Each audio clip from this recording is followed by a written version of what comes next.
Okay, this is going to be a preview of SummerSlam 2025. This is going to be the first, two-night event in SummerSlam history. And, I thought it was a bad idea at first, but, the closer and closer we're getting to the show, I got to say I'm pretty excited about it. I think it'll be really good. Even some of the, tag team stuff and the celebrity stuff, I think it'll be better than expected.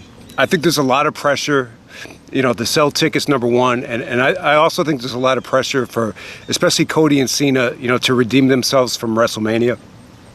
Probably the most criticized match of the year. But let's start with Cody and John Cena. John Cena defending the WWE title for the last time at SummerSlam. It's actually going to be a street fight. Cena tried to take the approach that he's a little bit burned out. And, this is really not the real Cena.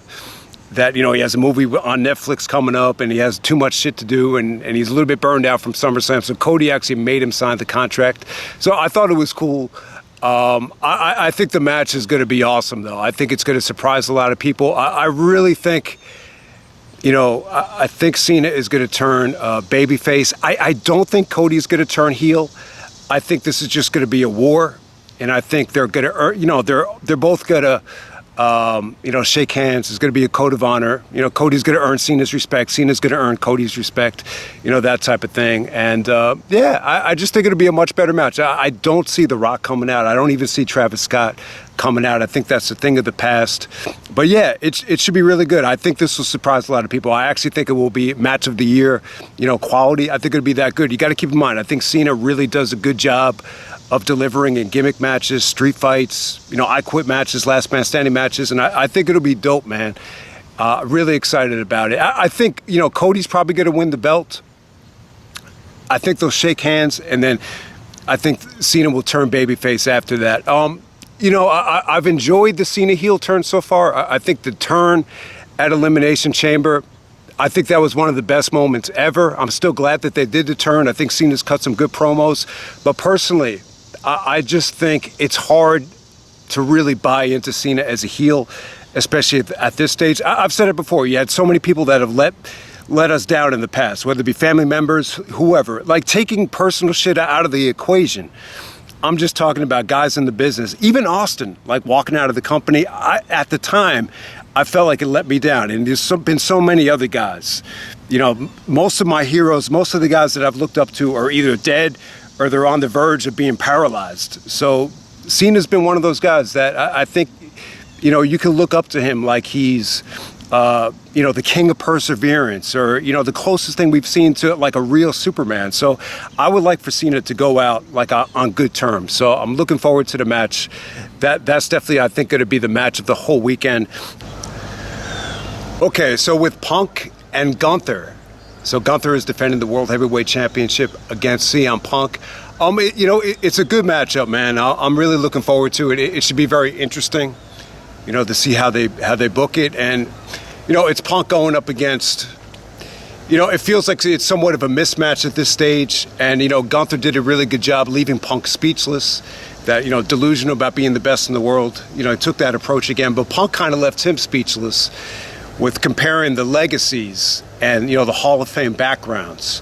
When you look at Gunther compared to what Punk's done, he still has a long way to go. So I thought it was a good go-home segment. Punk kind of took the approach, actually very similar to Austin, going up against Jericho for the Undisputed title, where he's talking about the belt being like an addiction, that he needs it. Punk actually needing the belt at this stage.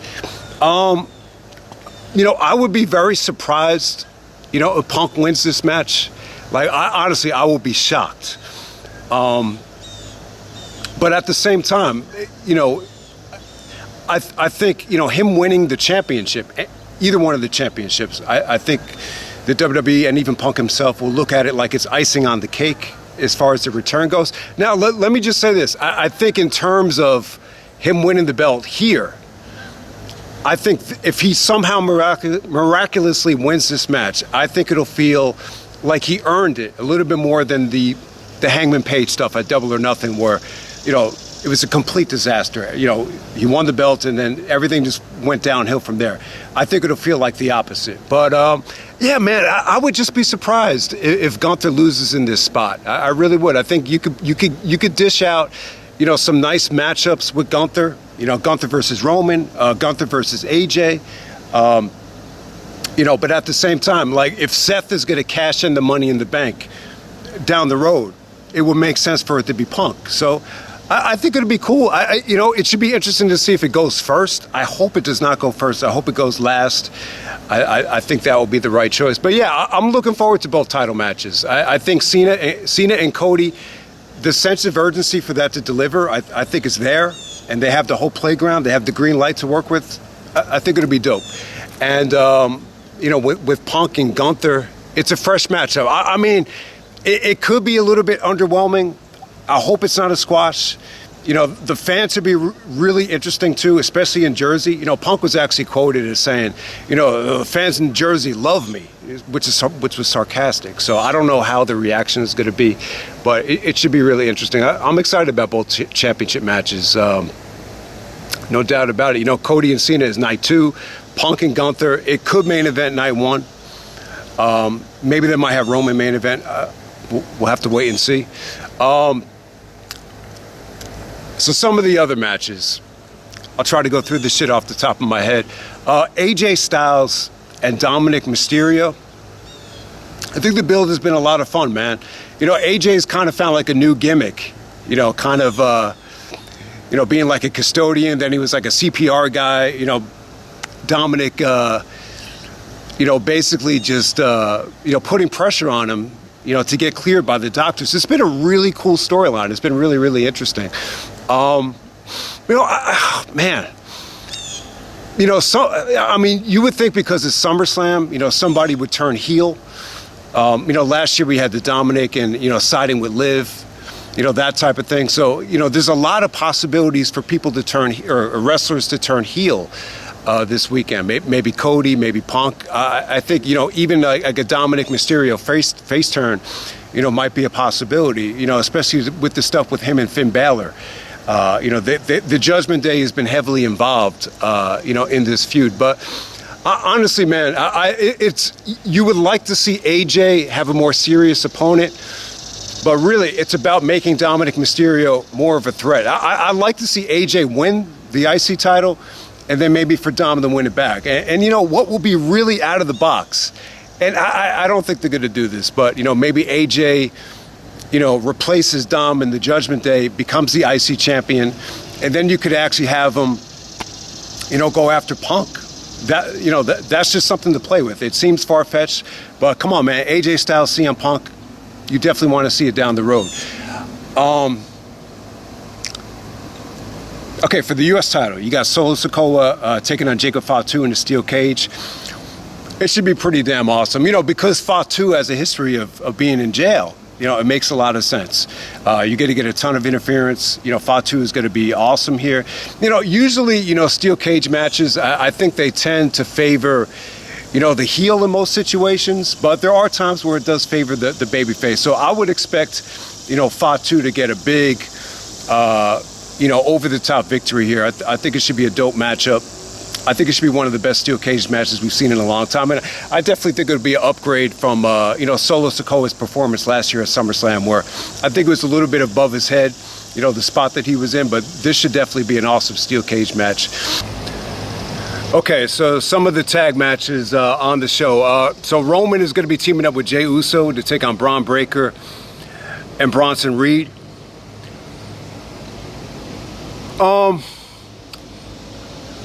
Look, I think the argument against this thing is it's SummerSlam. I think you would have wanted to see Roman take on Seth. I think Seth being injured, obviously prevents that from happening. But yeah, I think you could have done Roman and Braun Breaker, and Roman could have easily went over Braun. I don't think it would have hurt him at all. But at the same time, I guess the mindset is that they want to make Roman more of a special attraction. It gives Jey something to do too. It keeps them both out of the championship picture. And still, you're building up to, a big Roman and Braun Breaker match eventually, which should be awesome. But, I'm not crazy about the matchup. The Heyman promo with Jey Uso, where Heyman was basically saying that, family, you can't trust family. Family will always let you down. taking shots at the bloodline and everything. It wasn't bad. It's tough to get excited about it. It was tough to get excited about. But at the same time, it should be interesting if there's any surprises. I mean, I'm sure the match should be good. I'm sure Roman will look like $1 million. To see Roman and Braun go at it, it shouldn't be bad. I mean, I'm definitely looking forward to it.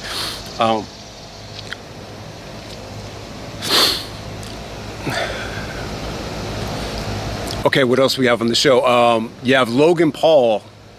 Logan Paul is teaming up with Drew McIntyre to take on Randy Orton and Jelly Roll. All right, so let me say this about it. I think Jelly Roll is dope. I don't mind his music. I think he's got a good voice. The funny thing is, like, if you put like Travis Scott in this spot, or if you put like Kendrick Lamar or my favorite rapper Absol, that would get criticism as well. I think the good thing about Jelly Roll is, I think the mic skills have been good. He looks like he's like a fan of Undertaker, so it doesn't surprise me that Undertaker has trained him. I haven't really been impressed with what I've seen like in the ring from him, but I think he's been good on the mic. And I mean, look, it's the first ever SummerSlam 2-night event. I don't blame them if they feel like they're under a lot of pressure to sell extra tickets. I think there's been situations in the past where a celebrity involvement could definitely help. When it's such a cool factor, like Dennis Rodman is a perfect example. Mike Tyson, Mayweather, they're going to bring guys in because, the cool factor is there. With Jelly Roll, I don't know. I really don't think so. There might be a few, like, country bumpkins that'll check this out. He did the song with Snoop. I mean, I just think it's tougher than ever in the music industry, to get noticed. But I think Jelly Roll's done a good job so far. It hasn't been awful, but I think the silver lining is it gives Logan some good material to work with. He could finally act like he's one of the WWE's own, and Drew's been kind of the alliance. It's kind of grown on me a little bit, and at the same time, it keeps Randy away from the title picture. Randy's been like a good soldier, so I think it'll be a lot of fun. You still definitely have some good elements here, for the match to be good. I'm sure Logan will do something exciting. Randy and Drew. I think they can make up for. Jelly Roll's lack of experience. And then at the same time, it comes down to booking. How can you minimize Jelly Roll to the point where when you do bring him in, it's effective and it's creative and it's not, and it doesn't, destroy the crowd. So I'm sure the match should be fun. I'm sure this is probably the biggest challenge the producers and the agents are going to have with it. So I'm looking forward to it. I'm not crazy about the situation. I was kind of negative on it in the Saturday night's main event review, but Logan has surprised us in the past this SummerSlam. He surprised me last year too with LA Knight, which was a good match. Okay, they're also putting a TLC match on the show. Lots of tag teams. I've never really got a chance to see this new Wyatt tag team, but I'm looking forward to this TLC match. I think it'll be awesome. They really screwed up by leaving that off of WrestleMania. I mean, you got 2 nights. There's no excuse not to have this on, one of the shows. And so I'm glad that they're, making it up to these guys for SummerSlam. I don't know what it is. And sometimes I think there's just fear that the WWE has where they're worried about crowd reactions and they're worried about, guys not being able to follow like a Spot Fest or something like that. But, you got DIY, Motor City Machine Guns, Street Profits, Axiom. It should be pretty damn awesome. I think these guys are going to go above and beyond to impress. You just don't want anyone to kill each other, but I'm sure it'll be great, man. It's going to be hard to top the last TLC match that they had. This is going to be a little bit more, crowded, but at the same time, it gives all these teams a chance, to get on the show. And for as many teams that are going to be at SummerSlam, it's funny, there's still like a lot of talent missing. You got guys injured like Seth Rollins. I don't think Penta's going to be on the show. I saw that Carmelo Hayes isn't going to be on the show, but still, man, this should be an awesome match. I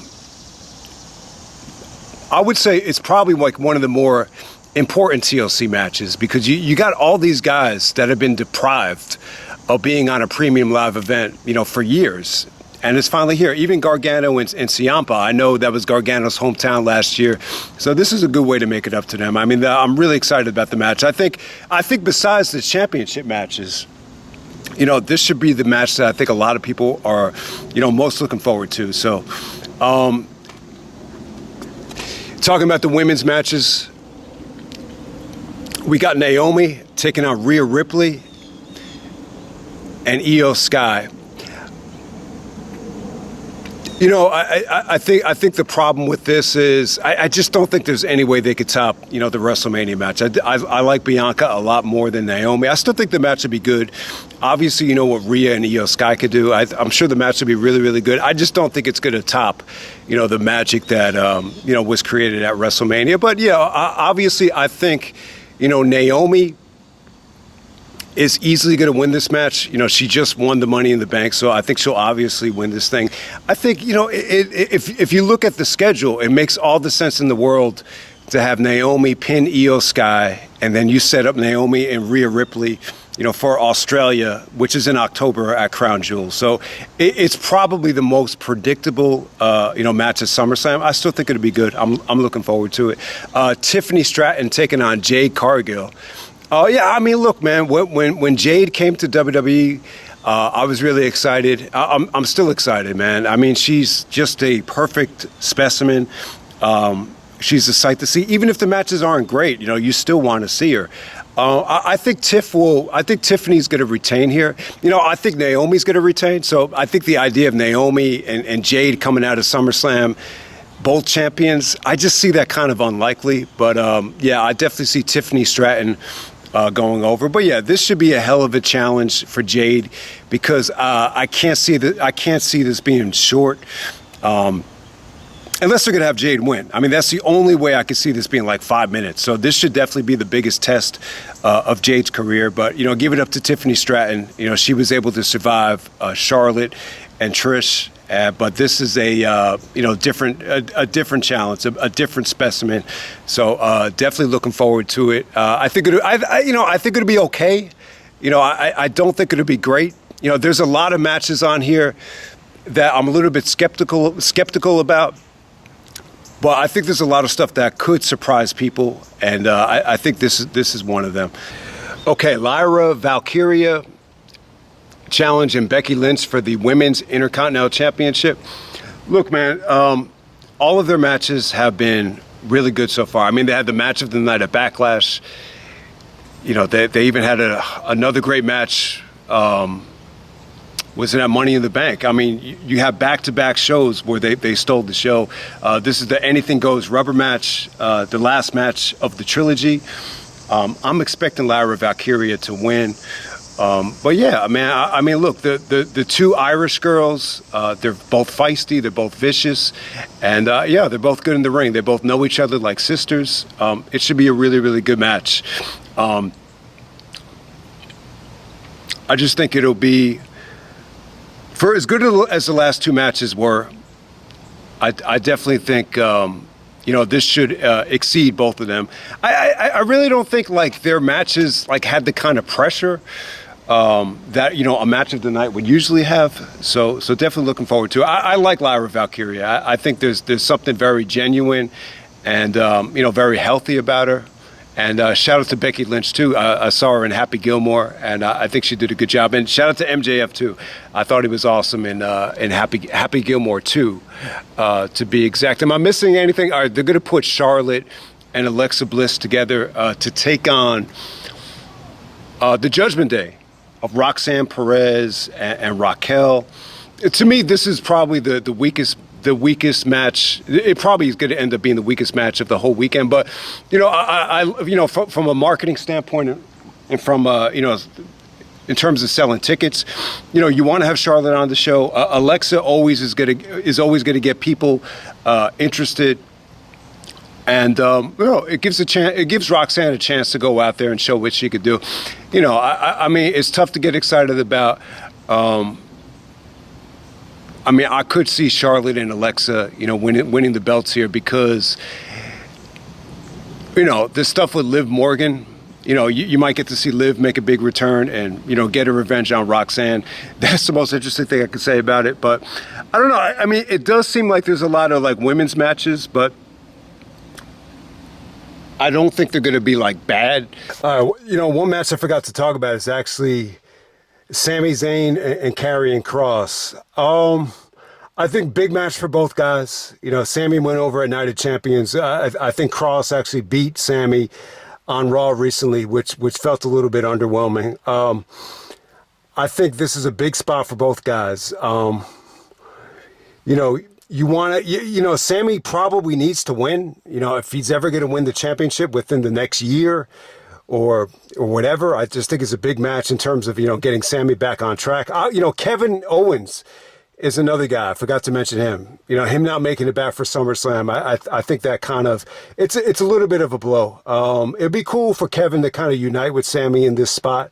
It almost feels like he needs something, extra or something out of the box to really, defeat Karrion Kross. It really felt to me like that promo, that sit-down promo with Karrion and Sami was going to be like, promo of the year. It just had a unique feel to it, but it just kind of like ended, and it was just kind of like, I don't know if it really, got you excited about the match. But at the same time, I think a big match for Karrion Kross, him and Scarlett, they're a hell of a combination. I think Kross has definitely gotten over. Obviously, he's been frustrated. The promos, very similar to Adam Pearce. I would definitely compare him more to Pearce in terms of the creativity and the tone of his promos, if you ever saw Adam Pearce from back in the day. So I think big match for both guys. I think the matches have been good, but it will really be cool. It would be, unique if they were able to get enough time and just, hit it out of the park here. And you just say to yourself, holy shit, I didn't think it was going to be that good. Almost like Brent Albright, Adam Pearce level. I compared, Karrion Kross to Pearce. So I think that's a good comparison of a match you didn't really expect to be that great. I mean, it's going to be good because Sami's a good worker, but, can this be good to the point where you could actually friggin' remember it? I don't know. I don't know. I'm not too confident, but, I'm glad that they made it on SummerSlam. Huge match for Karrion Kross, and we'll see what happens. I mean, I think it's a big match for both guys because Sami's never won the belt yet. If Sami already was champion and he's been champion a million times, it'd be like, okay, if Sami loses, not that big of a deal.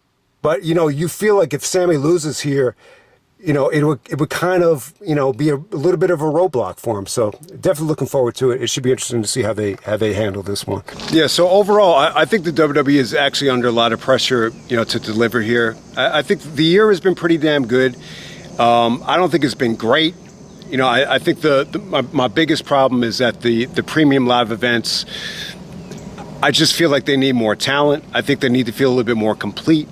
And, with this SummerSlam, I think we're getting that. I think we're getting 2 nights of, complete shows. I think everything will get enough time. I don't think anybody is going to be bitching about time. You wish the injury bug, didn't hurt this show, but they still both look, pretty damn good to me. In terms of the WWE Unreal, I saw a couple of, I saw the first episode, I saw a little bit of the second one. It wasn't as bad as I was expecting it to be. It was actually pretty cool. I think the coolest part, just from watching the first episode, I think I got up to the Jey Uso, push at the Royal Rumble. There's like 5 episodes. I think they uploaded all of them.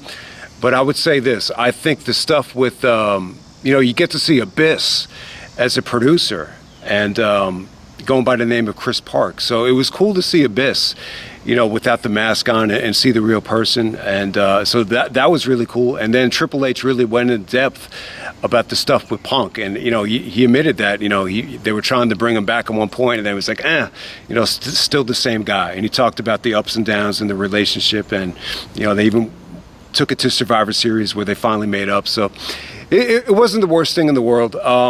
When I saw the trailer, I was a little bit like, I hated that scene in the trailer where Triple H goes up to Jey Uso and he's like, we're going to put the rocket ship on you.